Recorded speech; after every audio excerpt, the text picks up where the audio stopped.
First time kulang mag-share ng mga naging karanasan ko dito. Nangyari ito nung bata pa ako, siguro around 4-year-old ako noon.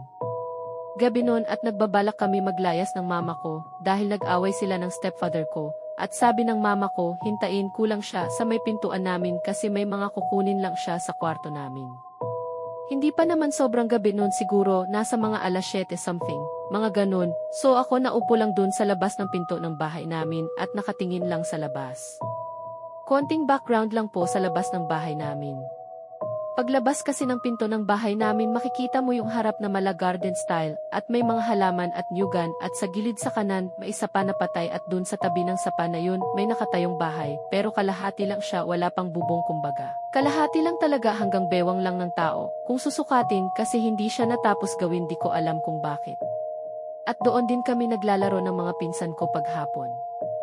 So yun nga, pagtingin ko may nakatayong nakaitim na tao. Alam ko babae siya kasi mahaba ang buhok, hindi ko siya masyado maaninag nun kasi madilim sa part na yun at nasisinagan lang ng ilaw sa labas ng pinto namin yung bahay na yun. Tapos kulay yellow pa yung kulay ng ilaw namin.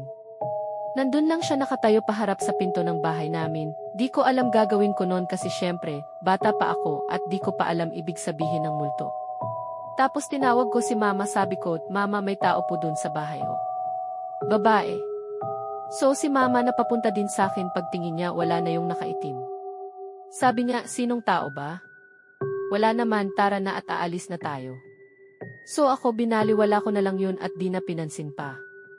Pero hanggang ngayon di ko pa rin makalimutan yun, kahit nung lumaki na ko pala isipan pa rin sa akin yung nakita ko. At ngayon kinikilabutan ako pag naaalala ko yun.